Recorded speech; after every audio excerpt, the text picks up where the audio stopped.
हुआ था उसी वर्ष मेरा भी जन्म हुआ था। विद्या भारती को याद नहीं रखना पड़ता कि कब स्थापित हुआ था। और पिछले 30 वर्षों से मैं समझता हूँ ज़्यादा ही से मैं विद्या भारती से जुड़ा हुआ।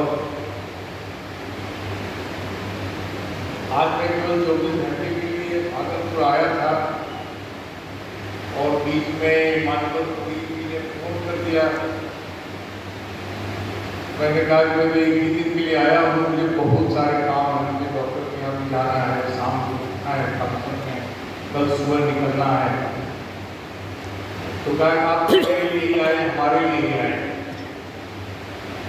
तो मैं नाम नहीं कर सका। ये एक समर्पण है, इसको कहते हैं कि एक आसक्ति है, एक आसक्ति की तरह हो गया ये विद्या हमारे लिए, जिसको हम छोड़ नहीं सकते, अपना काम छोड़कर के लिए मान सकते। हमारे यहाँ सारे लोग जानते हैं कि श्रीमान को गाड़ी नहीं भेजेंगे तो अपनी गाड़ी से चले आए, और कभी किसी चीज की मांग नहीं करें। तो जो हमारे नवीन आचार्य हैं उनको तो भी सीखना है विद्या भारती क्या है, इसको पहले सीखना। और ये 20 दिनों का जो प्रशिक्षण है, हमें लगता है कि अध्ययन अध्यापन से ज्यादा विद्या भारती का परिचय ही होगा। आप उसमें रम जाएंगे और विद्या भारती का खाएंगे, उसका विचार करेंगे, उसी में सोएंगे, उसी में रम जाएंगे। आज जितने भी हमारे बच्चा सिर्फ बैठे हुए अधिकारी हैं, सब कभी कभी आचार्य थे और अपूर्णकालिक। आप इतना रम सकते हैं कि आप अपना जीवन दान कर देते हैं, क्योंकि विद्या भारती इन 70-72 वर्षों में जो एक छोटे से विद्यालय के रूप में, प्राथमिक विद्यालय के रूप में गोरखपुर में खुला था, आज देश और दुनिया की सबसे बड़ी शिक्षा की संस्था है। और ये केवल एक संगठनात्मक नहीं, कोई मैकेनिज्म नहीं है जैसे बड़े बड़े आप देखेंगे बड़ा ग्रुप ऑफ स्कूल, बड़ा ग्रुप ऑफ यूनिवर्सिटीज, ऐसा नहीं। जो डेमोक्रेसी की परिभाषा जैसे देते हैं, of the government of the people और बाय द पीपल, वो विद्या भारती नहीं। विद्या भारती आपका है, आपके द्वारा है, आपके द्वारा संगठन है। ये इतना उत्कृष्ट भाव,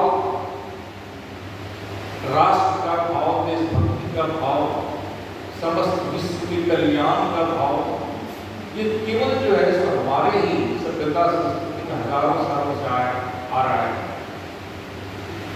और उसी पर आधारित ये शिक्षा पद्धति है,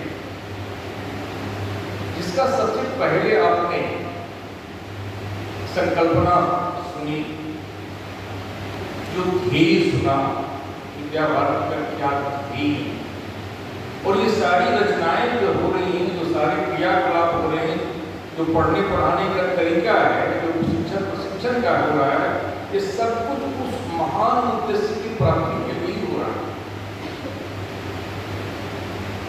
आप भविष्य पुराण पढ़ेंगे तो उसमें पढ़ेंगे कि सबका एक जीवन होता है, यहाँ तक कि भूमि और धवल का भी जीवन होता है, किले का भी जीवन होता है, लेकिन इसका जीवन खत्म नहीं होता। वो शिक्षा का, शिक्षालय का जीवन भी खत्म नहीं होता, विश्वविद्यालय का जीवन खत्म नहीं होता, बदल सकता है।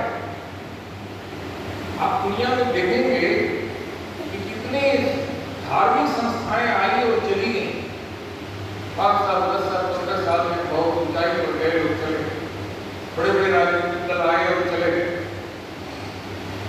लेकिन दुनिया की एक ऐसी संस्था है जो पिछले 2000 साल से चली आ रही है और वो है ईसाइयों का मिस्ट्री। पिछले 2000 साल कैसे चल रही है वो, उसका जो ऑर्गेनाइजेशन है, उसका जो ध्येय है, वो भाव है, वहां एक एक आदमी का समर्पण है। आपने एक बार अखबार में पढ़ा होगा कि जर्मनी का एक लड़का 20-22 साल का अंडमान चला गया और अंडमान में एक वो जो वहाँ के मूल निवासी थे उनके बीच में चला गया, इसलिए वहाँ उसको मार दिया लोगों ने। ये बाहरी लोग कौन होते हैं, वहाँ तो लोग ऐसे ही निर्वस्त्र रहते, दिगंबर रहते। तो कहा कि वह इसलिए चला गया, उसने कहा कि हम सबको जो है इसको सब ईसाई बनाए, हम ईश्वर के मार्ग पर लेके जाए।